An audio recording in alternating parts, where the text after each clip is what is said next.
Assalamualaikum warahmatullahi wabarakatuh. Di sini kelompok 13 yang beranggotakan Tessa Aprilia dengan NPM 2012011053, Sabina Siti Zahrani dengan NPM 2012011061, dan saya Rizky Kurniawan dengan NPM 1512011148. Di sini kelompok kami akan menjelaskan mengenai contoh dari kontrak bernama, kontrak tidak bernama, dan MOU.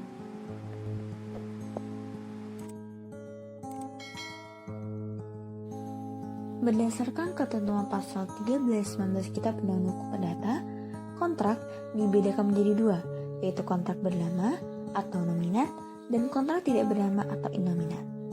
Yang pertama, kita akan membahas mengenai contoh kontrak bernama. 1. Pengertian perjanjian bernama atau nominat. Perjanjian bernama atau nominat sendiri dalam pasal 13-19 Kitab Undang-Undang Perdata diartikan sebagai semua perjanjian baik yang mempunyai nama khusus maupun yang dikenal dengan suatu nama tertentu, tunduk pada peraturan umum yang termuat dalam bab ini dan bab yang lalu. Kontrak nominat dalam bahasa Belanda yaitu Benoement Overeenkomst yang diartikan sebagai perjanjian yang memiliki nama sendiri. Kontrak nominat merupakan kontrak yang sudah dikenal dalam KUH Perdata. Kontrak nominat diatur dalam buku 3 KUH Perdata yang dimulai dari bab 5 sampai dengan bab 18. Jumlah pasal yang mengatur tentang kontrak nominat ini sebanyak 394 pasal. Yang kedua, unsur perjanjian bernama. Unsur-unsur perjanjian bernama ini terdiri dari 3, yaitu A. Unsur esensialnya, adalah unsur mutlak yang harus ada dalam perjanjian. Tanpa ada unsur ini, maka perjanjian tidak ada. Unsur ini menjadi mutlak harus ada dalam suatu perjanjian, agar perjanjian tersebut disebut dengan sah. B. Unsur naturalnya, yaitu unsur yang pasti ada dalam suatu perjanjian karena merupakan ketentuan umum atau suatu yang lazim yang biasa dicantumkan dalam perjanjian. Unsur ini bersifat bawaan atau natur yang melekat pada perjanjian. C. Unsur aksidental adalah unsur tambahan atau pelengkap dalam perjanjian yang ditambahkan oleh para pihak yang memuat hal khusus untuk melengkapi unsur esensialnya dan unsur naturalnya.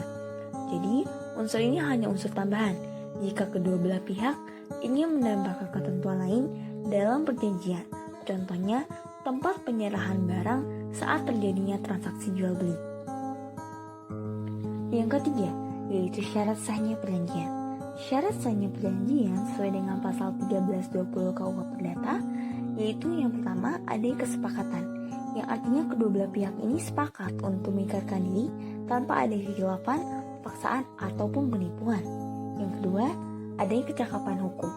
Artinya, kedua belah pihak ini mampu mempertanggungjawabkan apa yang akan diperjanjikan atau sesuai dengan pasal 330 KUH Perdata, yaitu seseorang dianggap sudah dewasa jika sudah berusia 21 tahun atau sudah pernah menikah. Yang ketiga, adanya objek yang diperjanjikan. Suatu perjanjian harus memiliki objek yang jelas. Yang keempat, adanya kausa yang halal. Sebab yang halal berhubungan dengan isi perjanjian itu sendiri, di mana perjanjian tersebut dibuat berdasarkan tujuan yang tidak bertentangan dengan hukum yang berlaku. Yang keempat, jenis kontrak bernama. Di dalam Kitab Undang-Undang Hukum Perdata ada 15 jenis kontrak nominat atau kontrak bernama, yaitu 1. Jual beli adalah suatu persetujuan dengan mana pihak yang satu mengikatkan dirinya untuk menyerahkan suatu hak kebendaan dan pihak lainnya membayar sesuai harga yang diperjanjikan sesuai pasal 1497 KUH Perdata. Yang kedua, tukar menukar adalah suatu persetujuan dengan mana kedua belah pihak mengikatkan dirinya untuk saling memberikan suatu barang secara timbal balik sebagai suatu ganti barang lainnya sesuai pasal 1451 KUH Perdata.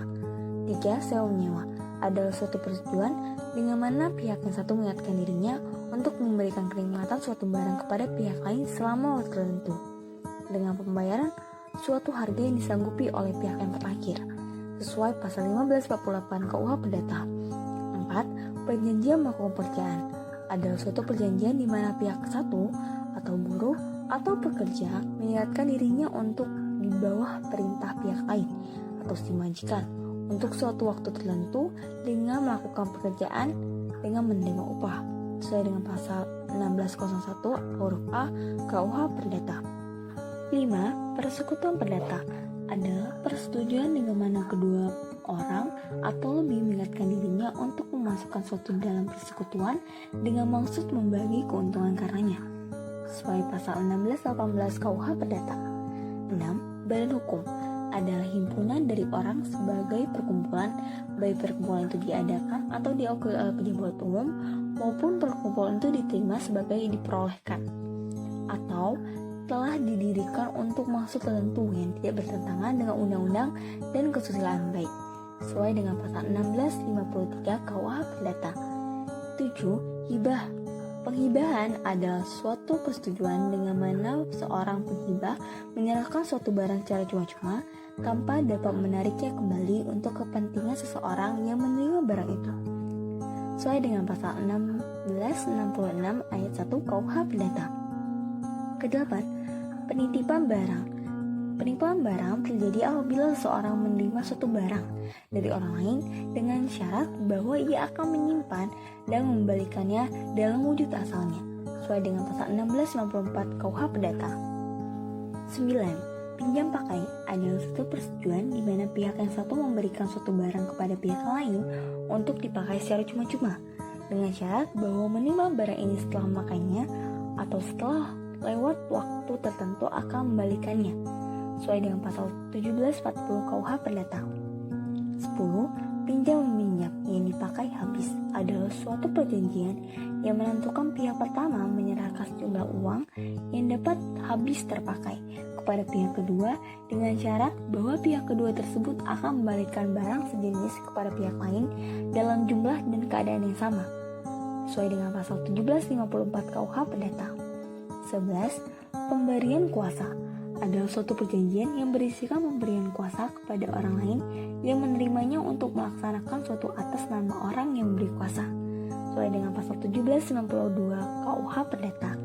12. Bunga tetap atau abadi adalah perjanjian di mana pihak yang memberikan pinjaman uang akan menerima bayaran bunga atas sejumlah uang pokok yang tidak akan dimintanya kembali sesuai dengan pasal 1770 KUH Perdata. 13. Perjanjian untung-untungan adalah suatu perbuatan yang hasilnya yaitu mengenai untung ruginya baik bagi suatu pihak maupun sementara pihak yang tergantung pada kejadian yang belum pasti sesuai dengan pasal 1770 KUH Perdata. 15. Penanggungan utang adalah suatu perjanjian di mana pihak ketiga demi kepentingan kreditur mengingatkan dirinya untuk memenuhi perikatan debitur bila debitur ini tidak memenuhi perikatannya sesuai dengan pasal 1820 KUH Perdata. 15. Perjanjian perdamaian adalah suatu persetujuan yang berisi bahwa dengan menyerahkan, menjanjikan, atau menahan suatu barang, kedua belah pihak mengakhiri suatu perkara yang sedang diperiksa pengadilan atau mencegah timbulnya suatu perkara sesuai dengan pasal 1851 KUH Perdata. Yang kelima, contoh perjanjian bernama. Berikut adalah contoh surat perjanjian bernama, yaitu surat jual beli mobil.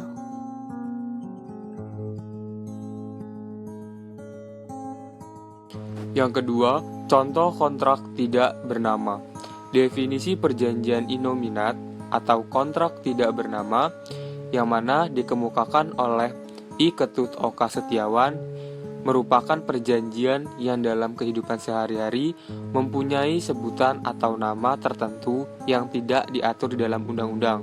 Sedangkan pendapat mengenai kontrak ini, Titik Triwulan menjelaskan bahwasanya perjanjian inominat disebutkan beliau sebagai perjanjian tidak bernama merupakan perjanjian yang mempunyai nama atau jumlahnya tidak terbatas serta perjanjiannya sesuai dengan kebutuhan pihak-pihak yang mengadakan. Lalu yang kedua, jenis-jenis perjanjian inominat terdiri dari dua perjanjian, yaitu perjanjian campuran serta perjanjian mandiri. Dari perjanjian inominat itu sendiri, perjanjian campuran merupakan perjanjian yang mengandung berbagai unsur dari perjanjian. Misalnya perjanjian sewa beli merupakan perjanjian gabungan dari sewa menyewa. Lalu pada kesulitan ini menentukan di dalamnya yaitu perjanjian campuran yang menyatakan memisahkan apabila perjanjian merupakan perjanjian innominat atau perjanjian nominat.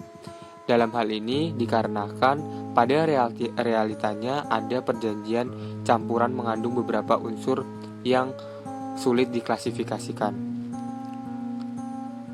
Pada jenis ini, Titi Triwulan mengemukakan memberikan 3 teori yang berdasarkan pasal 1601 Cik KUH Perdata, di mana teori ini dibagi menjadi 2, yaitu teori absolut serta teori kombinat. Di mana teori absolut ini menyatakan bahwa dalam menentukan sesuatu, perjanjian ini merupakan perjanjian innominat atau perjanjian yang ditentukan dan memiliki ketentuan pada perundang-undangan. Serta teori kombinat yaitu suatu perjanjian yang tergabung di dalam perjanjian campuran dibagi menjadi pembagian yang masing-masing. Pada perjanjian innominat terdapat berupa perjanjian kerjasama seperti perjanjian pemasaran, perjanjian pengelolaan, perjanjian sewa beli, serta perjanjian karya, sewa guna usaha, franchise, joint venture, dan sebagainya. Berikut adalah contoh kontrak innominat.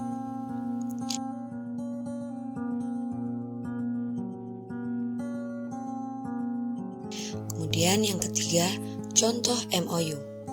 MOU atau Memorandum of Understanding juga sering disebut sebagai nota kesepahaman yang sering digunakan dalam praktik dan bukan ketentuan yang ada di dalam undang-undang. MOU merupakan prakontrak atau kesepakatan awal yang dibuat para pihak sebelum menandatangani dan membuat kontrak yang sebenarnya. MOU biasanya dibuat setelah negosiasi karena biasanya para pihak belum siap untuk menandatangani kontrak. Nota kesepahaman atau MOU tidak ada di dalam kitab Undang-Undang Hukum Perdata, namun seringkali nota kesepahaman ini didasarkan pada pasal 1338 KUH Perdata. MOU kerjasama sendiri bukan sesuatu yang punya kekuatan hukum, melainkan hanya ada tanggung jawab moral yang harus diembankan kepada pihak 1 dan 2. Dalam arti lain, ada rasa komitmen untuk tidak membatalkan transaksi secara sepihak dengan mudah. Yang kedua, fungsi MOU atau Memorandum of Understanding. Yang pertama, menyatukan tujuan kedua belah pihak dalam satu hubungan bisnis. Yang kedua, menjadi gambaran umum bagaimana kontrak bisnis akan dijalankan ke depannya. Dan yang ketiga, mengurangi resiko yang dapat terjadi di tengah hubungan bisnis. Yang keempat, sebagai bukti negosiasi awal dalam transaksi. Dan yang terakhir, mempermudah pemutusan hubungan jika terjadi ketidaksesuaian karena hukum tidak menjadi pengikat. 3. Isi MOU. Adapun isi MOU yang dimaksud yaitu yang pertama, ada judul. Pencantuman judul MOU adalah komponen yang menunjukkan siapa saja pihak yang terlibat dalam negosiasi kontrak bisnis. Selain itu, biasanya logo perusahaan juga akan dilampirkan pada bagian ini. Yang kedua, pembukaan. Ada sisi surat yang berisi rincian keterangan waktu tempat terjadinya negosiasi nota kesepahaman.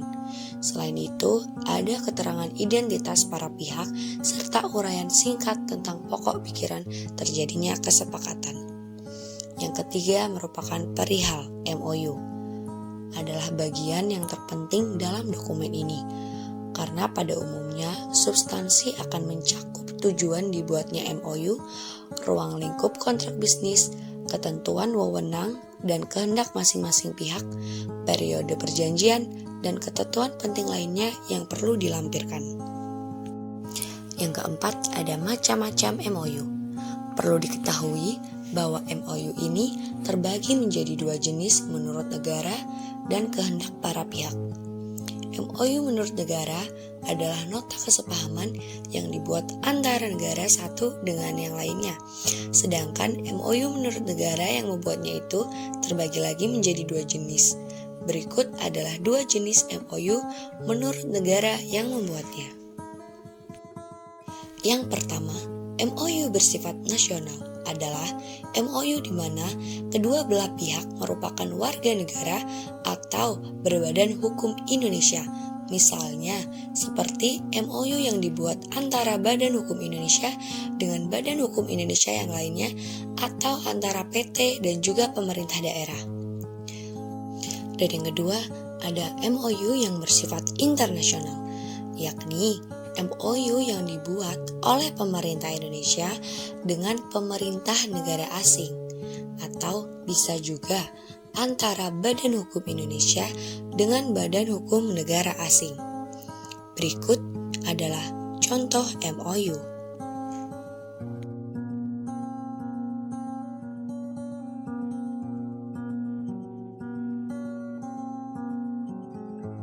Sekian materi yang dapat kami sampaikan.